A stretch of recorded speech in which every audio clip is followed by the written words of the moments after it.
Que salgan los presos para mí es indignante. O sea, mientras la gente hoy está encerrada cumpliendo la cuarentena, tenemos presos que salen a la calle.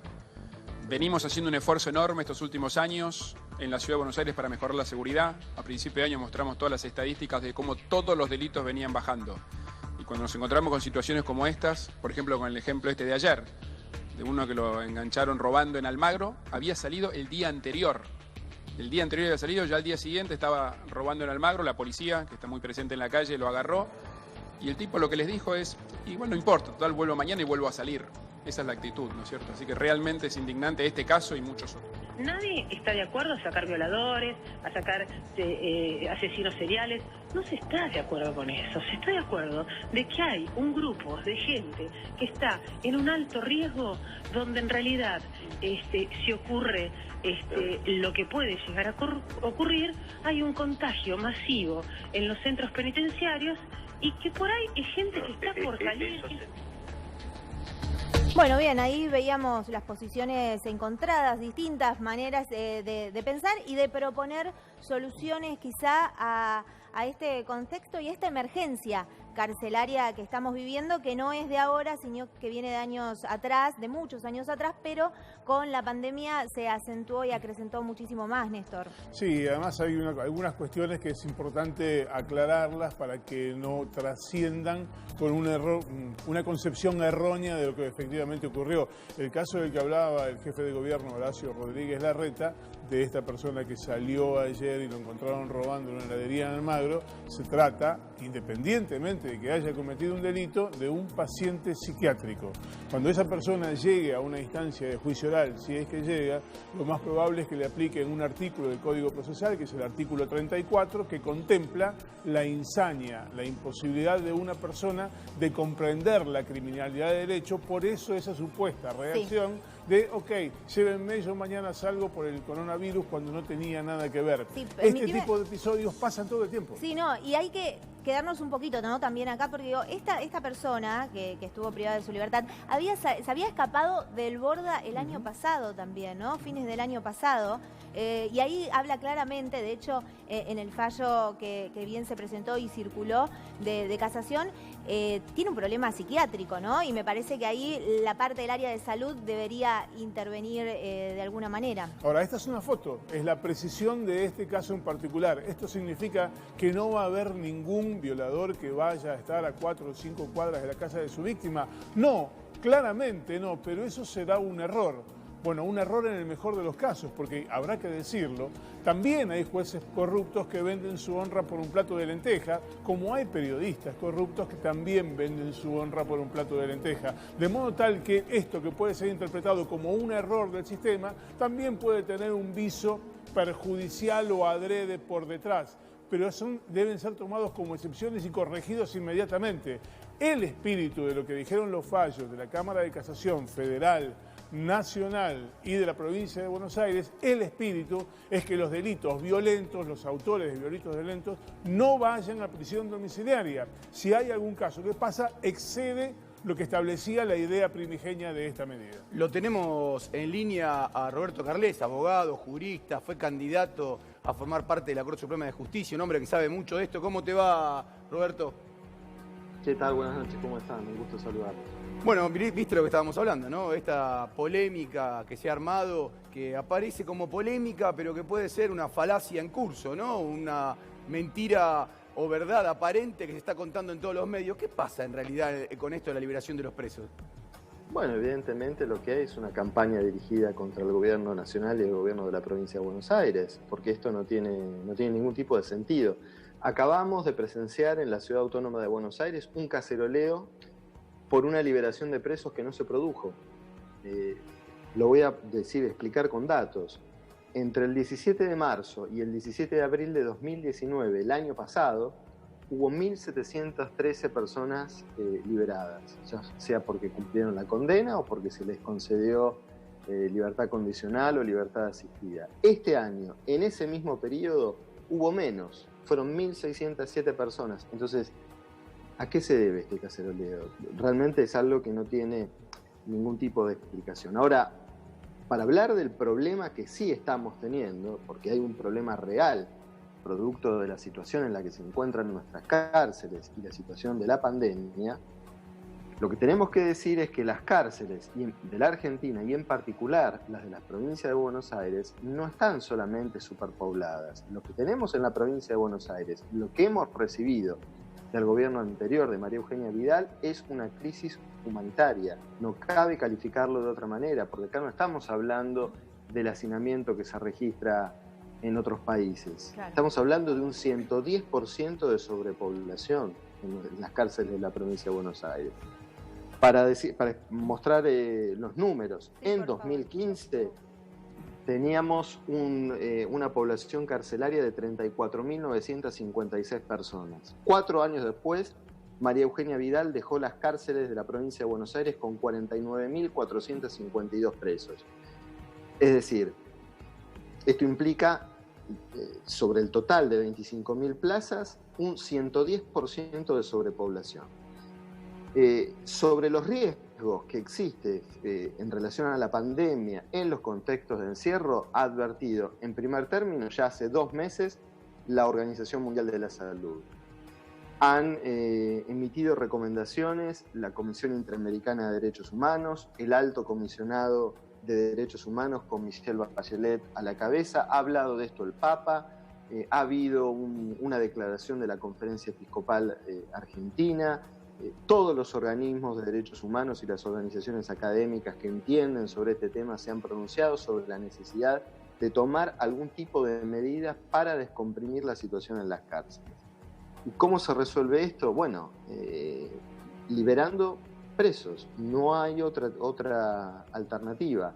Ahora, ¿liberando de qué manera? Bueno, para esto, la Cámara Federal de Casación Penal, la Cámara de Casación de la Provincia de Buenos Aires, la Cámara Nacional de Casación han dado instrucciones precisas, donde se dice que deben ser liberadas aquellas personas que están en condiciones de acceder a determinados beneficios, aquellos que han cometido delitos leves, y que solamente, ha dicho, por ejemplo, en el caso de la provincia de Buenos Aires, aquellos que hayan cometido algún delito violento, deberá evaluarse caso por caso si pueden o no acceder a algún tipo de beneficio. Sí. Y hay también, y esto explica en buena medida el caceroleo que hemos tenido esta noche, mala fe por parte de algunos comunicadores. Por ejemplo, en el día de ayer se hablaba de un abusador que había sido liberado y que había reincidido en el partido de Ituzaingó, y era una persona que había sido liberada en octubre de 2019. Sí. Se habló también del caso de una persona que había cometido un robo en el barrio de Caballito y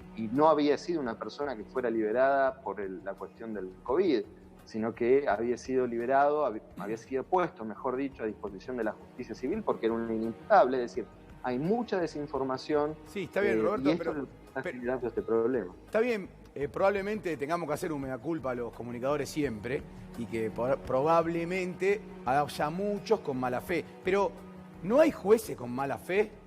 A ver, ¿no hay jueces que juegan a la política y lo que están buscando con estas liberaciones es dinamitar al gobierno? No, a ver, yo en teorías conspirativas no voy a participar. Sí puede ser que haya jueces que hagan mal su trabajo, y también puede haber algún juez corrupto, eso no lo descarto. Teorías conspirativas, la verdad, no. Doctor, prefiero no abonar. Doctor, buenas noches. Ana Sicilia los saluda. Se instaló, ¿no?, este tema de las cárceles porque hablamos de un contexto de pandemia, no se venía hablando de las cárceles. Ahora bien, aprovechemos esta contienda, por decirlo de alguna manera, y se habla de las domiciliarias o liberaciones, ¿no?, de los violadores, de los femicidas, pero no así de los genocidas, de las domiciliarias de los genocidas. ¿Qué pasa ahí en el medio, ¿no? Que hablamos de algunos, pero de otros no. Bueno, en estas últimas semanas, a raíz de la pandemia, se ha liberado más de 40. Se ha liberado al partero de la ESMA, a Capdevila. Hoy mismo la Sala 2 de la Cámara Federal de Casación Penal ha liberado a un exoficial de inteligencia del Ejército que está procesado en la causa conocida como contraofensiva. Doctor, bueno, doctor, permítame... este jubileo que ha abierto parte de la justicia federal sobre responsables de crímenes de lesa humanidad, lamentablemente no despierta la misma reacción que todas las mentiras que están dispersando algunos medios de comunicación. Doctor, permítame una corrección mínima, pero importante en el contexto de lo que venimos diciendo. Tanto el fallo del partero de la ESMA, cuanto el fallo de Marcelo Cinto Cortó, al que se refería usted recién, que participó oficial de inteligencia en la contraofensiva montonera en el 78-79. En ambos casos, lo que la Cámara concedió fue la prisión domiciliaria, que no es lo mismo que la liberación. Venimos machacando sobre esto porque se confunde todo el tiempo en esta historia de que están todos libres y en realidad están presos en sus casas. Sí, es importante señalarlo, sí, es prisión domiciliaria. Ahora, prisiones domiciliarias que se están concediendo con una facilidad a responsables de delitos o presuntos responsables de delitos de lesa humanidad y que no se conceden a otro tipo de condenados. Esto me parece también importante señalarlo. Usted se preguntaba de manera retórica de qué manera se soluciona la superpoblación.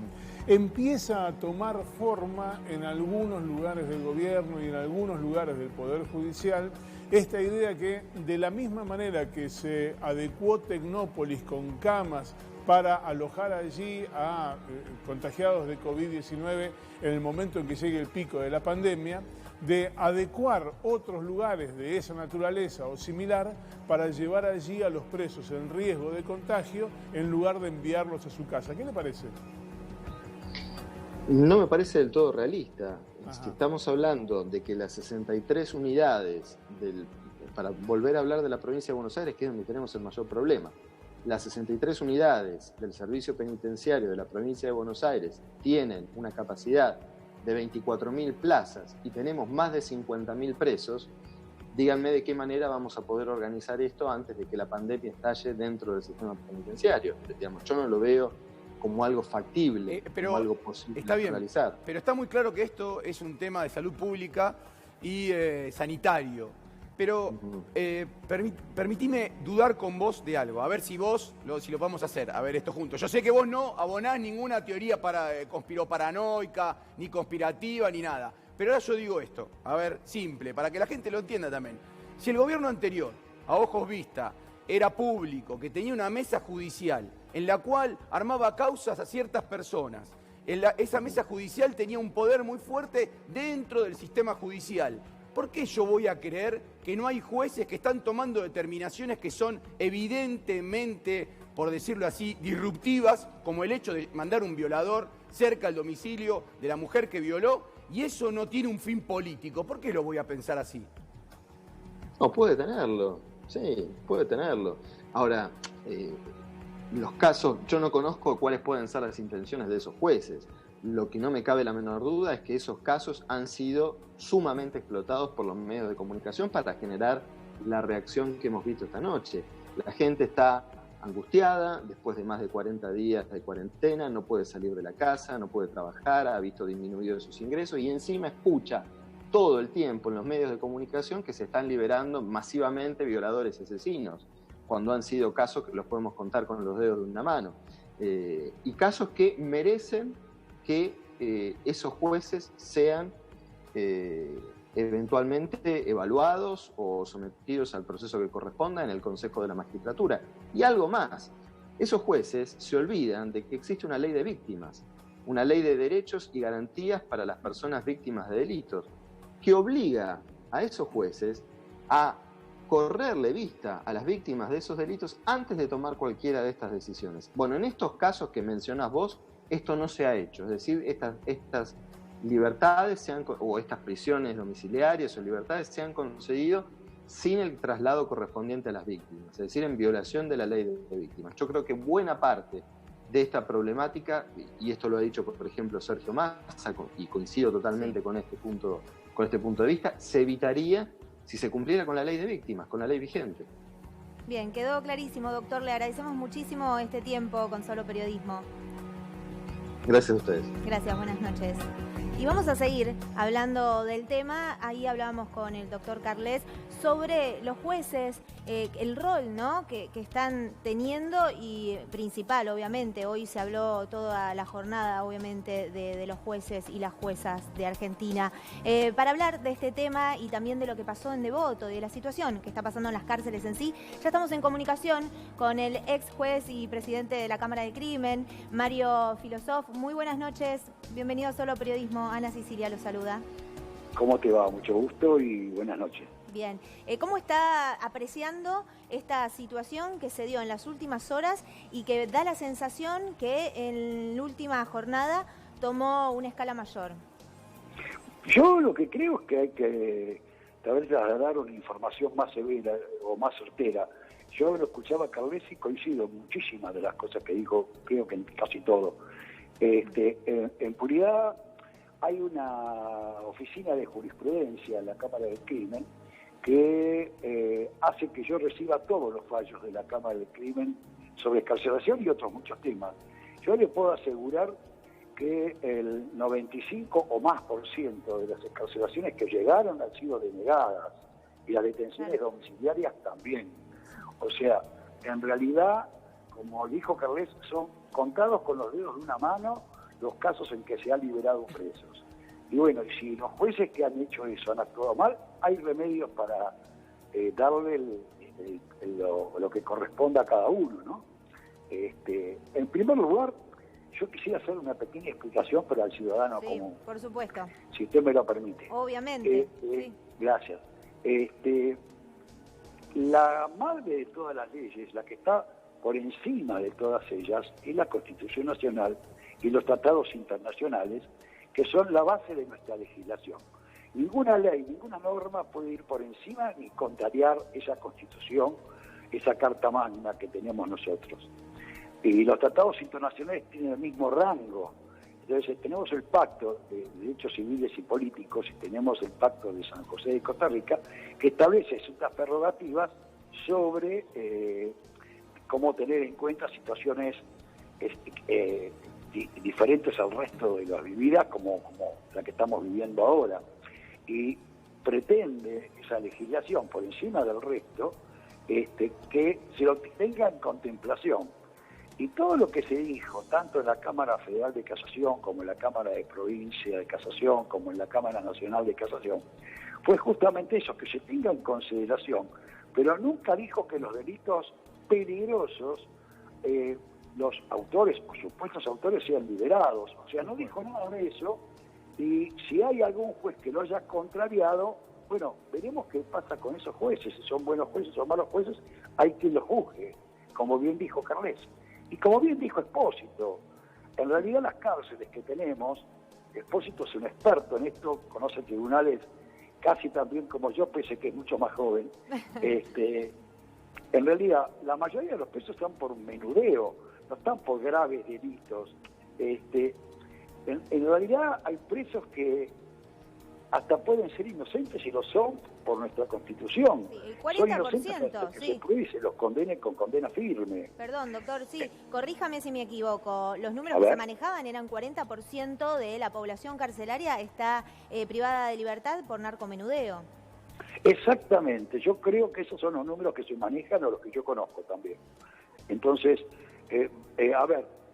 primero, ¿quién se ha ocupado en los últimos años de las cárceles? Ahora, ante esta emergencia, parece que es la preocupación de todo el mundo, de todo el panorama político o no político que tenemos a la vista. Yo también escuché cacerolazo porque estoy al lado de un balcón, fue tremendo, pero de todas maneras, ¿se ha informado bien a esta gente qué es lo que está pasando? Porque en realidad, vuelvo a repetir, no se las ha informado como corresponde. Yo le puedo asegurar que son muy pocas las resoluciones que han concedido libertades, para llamarlo de alguna manera, extravagantes o diferentes al resto. Doctor. Nuestro sistema legal establece que el peligro de fuga o el peligro de obstrucción de la justicia son las pautas a considerar. Y con una mengua hoy en día por el estado de la pandemia. Pero guarda, este tema de la pandemia también pretende proteger al resto de la ciudadanía, porque imagínense lo que puede llegar a pasar si esto se expande en un lugar donde hay 40.000 presos y Doctor, no podría haber no podría haber más de 24.000. Entonces, esta gente hoy, mañana, pasado, dentro de un tiempo, tiene que salir porque la pena se agota, o le corresponde la libertad condicional, o le corresponde otras prerrogativas que la ley establece. doctor, Si esto sucede, permítame, ¿cuánto es el peligro que corremos todos y me incluyo? permítame, doctor. El coronavirus ha puesto en superficie una problemática que no es nueva, que es la superpoblación de las cárceles, que hay el doble de presos en la provincia de Buenos Aires de lo que podría haber. Hay una situación real, urgente y un riesgo que tiene que ver con el coronavirus. ¿Qué se hace con esos presos? Hay una situación para resolver ahora, no se puede esperar 15 días. Estoy de acuerdo. Lo que pasa, a ver, yo puedo decir esto sin ningún... Perdón, no escucho, ¿me dijo algo más? No. Yo puedo decir esto porque lo escribí y lo firmé hace años. El servicio penitenciario ha fracasado como sistema en sí mismo. Ajá. No solamente el servicio penitenciario, y pobres las personas que trabajan para el servicio penitenciario, que van a trabajar y están presos durante su trabajo, y salen de la cárcel para ir a su casa. O sea, no estoy echando la culpa a nadie, sino al sistema mismo que ha fracasado totalmente, donde se trata a los presos como si fueran subhumanos y se convierten en subhumanos. Y usted vio el esquizofrénico que todos vimos por video, y que realmente este hombre, que es un demente, pobrecito, este hombre, fíjese lo que dice nuestra ley. Sí. Nuestra ley dice que cuando se compruebe que este hombre no comprende la criminalidad de sus actos o no puede dirigir sus acciones, tiene que salir sobreseído. Y el juez penal ya no puede hacer nada con este hombre. Tiene que ir a un juez civil, y el juez civil es el que tiene que ocupar de vigilar cómo transcurre su tiempo en una institución para enfermos psiquiátricos. Entonces, esto no es así. Entonces, ¿cómo se soluciona esto hoy?